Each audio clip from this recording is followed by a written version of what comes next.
కేసీఆర్ విదేశీ పర్యటనలు చేయకుండా కేటీఆర్కే ఎందుకు అప్పగించారని రానున్న రోజుల్లో కేటీఆర్ మరింత రాటు వెళ్లడంతో పాటుగా పార్టీలో నెక్స్ట్ కేసీఆర్ తర్వాత రాముడే రాజ్యాన్ని ఏలబోతున్నాడనే సంకేతాలిచ్చారు. అందుకే ముందస్తుగానే అన్ని దేశాధినేతలను కేటీఆర్కి పరిచయం చేశారు ఈ రాజకీయ పండితుడు.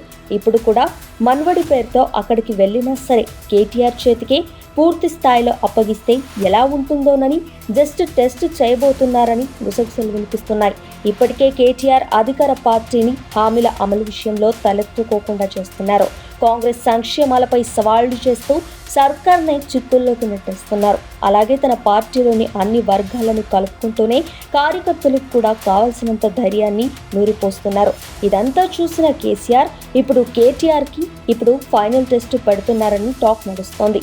ఈసారి గనుక కేటీఆర్ సక్సెస్ అయితే కేసీఆర్ పూర్తి స్థాయిలో స్టేట్ రాజకీయాలకు రామ్ చెప్పినా ఆశ్చర్యపోవాల్సిన అవసరం లేదని తెలుస్తోంది.